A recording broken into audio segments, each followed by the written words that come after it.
Et on prend à présent la direction du centre hospitalier du Mans, l'hôpital à l'écoute de ses patients. C'est le thème d'une journée spéciale ce samedi et on en parle avec votre invité, Florent. Oui, bonsoir Elsa Domergue. Bonsoir. Alors vous êtes directrice de la qualité, de la gestion des risques et des usagers au centre hospitalier du Mans. En quelques mots, en quoi consiste votre travail ? Alors mon travail, il y a deux pans mais qui sont finalement très complémentaires. Quand on dit la qualité dans l'hôpital, ça paraît très complexe. En réalité, on parle tout simplement de la sécurité des soins et de tous les dispositifs qu'on doit mettre en œuvre pour qu'elle soit assurée. On parle de tous les risques infectieux, chimiques, d'erreurs médicales de toute nature. Donc c'est le travail qui consiste à gérer ça et puis corriger les choses qui ont besoin de l'être. Ça c'est le premier pan. Et puis vous avez terminé le nom de mon métier qui est un petit peu à rallonge en disant qu'il y avait tout un peu en relation avec les usagers parce que c'est comme ça que ça s'appelle. Mais c'est tout simplement être au contact des usagers, traiter avec eux, que ce soit les partenaires associatifs, que ce soit les usagers qui se présentent à nous pour des réclamations ou des plaintes, enquêter pour comprendre un petit peu ce qui s'est passé, leur répondre et puis encore une fois corriger le cas échéant ce qu'il y a à corriger dans nos organisations. Alors ce samedi, le centre hospitalier du Mans organise une journée dédiée aux usagers de l'hôpital, justement. Exactement. Vous recevez 160 000 patients par an.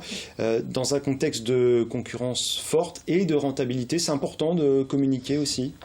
Oh, oui, tout à fait, mais là vraiment c'est pas la raison pour laquelle on lance cette journée. C'est pas une mesure, j'ai envie de dire, cosmétique, c'est parce que je pense le centre hospitalier du Mans est quand même plutôt pas mal en avance sur pas mal de dispositifs qui ont trait à l'écoute des usagers, au dialogue avec eux, à leur confort tout simplement. On mène tout un tas d'actions, de dispositifs qui visent à ça et qu'on aimerait présenter. Justement, l'un des thèmes ce samedi, ce sera la relation patient-médecin, être à l'écoute, que les médecins soient à l'écoute des patients, etc.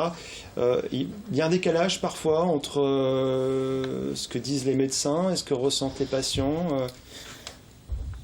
Effectivement, quand on reçoit des réclamations d'usagers, déjà il faut dire une chose, c'est que les réclamations sur le volume de patients que l'on reçoit, elles sont extrêmement peu nombreuses, mais tout de même il y en a, c'est inévitable, il y a des prises en charge qui sont souvent très techniques.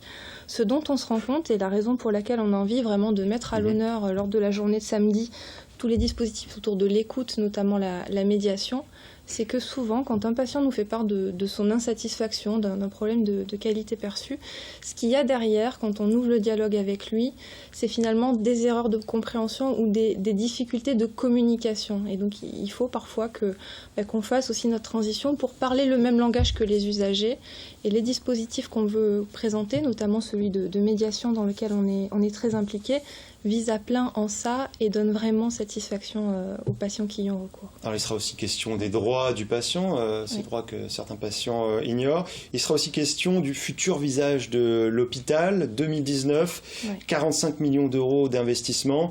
Est-ce que ça va améliorer le service médical rendu en fait aux patients ou pas ? Oui, un petit peu plus que ça même en termes d'investissement. Vous pouvez multiplier par deux le chiffre de l'investissement, ça vous montre à quel point il est considérable. Donc l'horizon dont on parle, c'est l'horizon 2019 en effet. Le but, il y a deux buts principaux finalement, c'est de donner à nos patients de demain pour 2019 un nouveau bâtiment dédié spécialement aux consultations, de réunir toutes les consultations dans un même bâtiment qui leur soit accessible, qui soit une des premières choses qu'on voit quand on arrive sur le site par son entrée principale, et surtout que ce bâtiment et les équipements qu'il abrite soient au niveau de ce qu'on peut attendre dans un hôpital occidental de nos jours. Et puis par ailleurs, l'autre pan du projet, c'est de regrouper tout ce qu'on appelle les spécialités médicales, encore une fois dans un bâtiment dédié, puisqu'il faut rappeler quand même que le centre hospitalier du Mans a une offre particulièrement diversifiée dans ce type de spécialité pour un établissement de sa catégorie, ce qui le place d'ailleurs sur notre territoire comme l'établissement de recours. Merci Elsa Domergue. Donc des spécialistes réunis, des ateliers, des conférences. Donc ça se passe ce samedi à l'hôpital du Mans de 13h30 à 18h dans le hall du bâtiment Fontenoy. Voilà.